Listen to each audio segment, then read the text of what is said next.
Ya, lumbung pangan di tangan Jokowi, itulah yang menjadi tajuk kita dalam Hot Ekonomi kali ini. Kita sudah sampai di segmen terakhir. Saya langsung saja mungkin. Di tengah pesimisme karena kegagalan-kegagalan masa lalu, tentunya ini harusnya bisa menjadi satu optimisme kita untuk terus menciptakan lumbung pangan di Indonesia. Prof, apa sebenarnya kunci keberhasilan dari semua kegagalan masa lalu itu untuk kedepannya? Ya, sudah barang tentu science-based policy ya Pak ya, dan juga kegiatan yang memang berlandaskan ilmiah.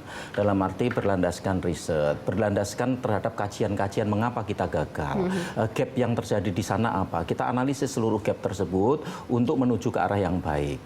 Selain yang 4 yang tadi sudah saya sebutkan di segmen berikutnya, itu kunci, 4 tersebut hal yang kunci. Lalu kalau kita bicara ke depan, apakah hanya itu saja? Apakah hanya ekstensifikasi saja yang bisa kita lakukan? Tidak.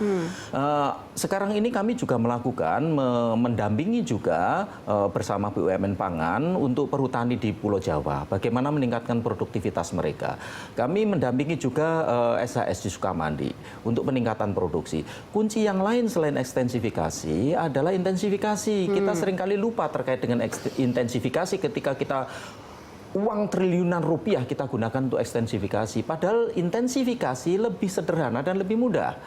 Menurut saya masih ada potensi 20-25% untuk peningkatan produksi melalui intensifikasi. Nah, ini yang sekarang ini sedang kami terapkan, yang akan kami jalankan di Pulau Jawa. Dalam arti itu juga harus dipikirkan. Lalu yang ketiga, tadi sudah disampaikan oleh Mas Ono. Petani, dan petani. Marilah kita hargai petani. Marilah kita berjuang keras untuk meningkatkan pendapatan petani. Marilah kita berjuang keras untuk meningkatkan kesejahteraan petani. Kuncinya di mana? Kuncinya di harga dan perlindungan harga di outputnya.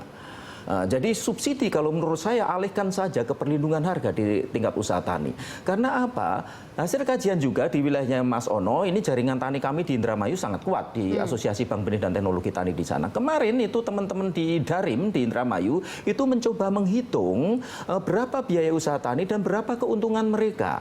Seorang petani memiliki lahan 0,7 hektar ini sudah sangat luas. Di Pulau Jawa rata-rata 0,2 sampai 0,3 hektar. Berapa pendapatannya dari usaha tani padi, Mbak? Per bulannya hanya 45.000. Jadi per harinya hanya 45.000, sehingga per bulannya ya tinggal 45.000 dikalikan 30 hari bersama ya kan, seperti yang disampaikan Mas Ono. Itu punya lahan sendiri. Bagaimana kalau petani harus sewa? Untuk itu konsepsi mengenai harga, bagaimana kita mensejahterakan petani melalui kebijakan harga ini menjadi teramat penting saya kira. Jadi itu yang seharusnya disentuh. Kalau petani sejahtera, kalau petani pendapatannya meningkat, enggak usah disuruh Mbak. Pasti produksi pertanian kita akan meningkat dengan sendirinya. Baik, jadi mungkin terakhir Pak Ono untuk menjawab soal tadi yang Prof Dwi sempat sampaikan ya. Banyak sekali input yang sudah diberikan. Apa saja mungkin catatan DPR untuk supaya food estate atau lumbung pangan ini bisa berjalan dengan lancar? Kalau menurut saya 2 saja nih Mbak, selain tadi yang disampaikan oleh Prof Dwi ya. Yang pertama terkait dengan konsep. Sudah tidak ada lagi tuh harusnya kita bicara ketahanan pangan. Kita harus lebih mengarah kepada bagaimana kedaulatan pangan. Di mana negara ini mempunyai akses untuk mengontrol, mengendalikan, menjalankan sistem produksi, sistem distribusi, sistem konsumsi, gitu kan, yang disesuaikan dengan kondisi wilayah masing-masing. Nah, yang kedua, konsisten. Siapapun pemerintahannya, siapapun presidennya, ya tadi mempunyai konsistensi untuk menjadikan Indonesia sebagai lumbung pangan dunia misalnya. Nah, tidak berganti presiden, berganti program, ya tadi itu tidak dijalankan, sudah dibangun, ya kan? Nah, sehingga ya tentunya 2 hal itu menjadi pada akhirnya hal yang paling penting menurut saya.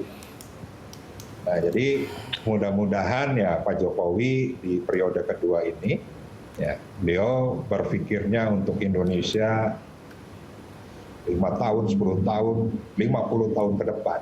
Mudah-mudahan ya beliau konsisten untuk bisa menjalankan itu di periode kedua ini.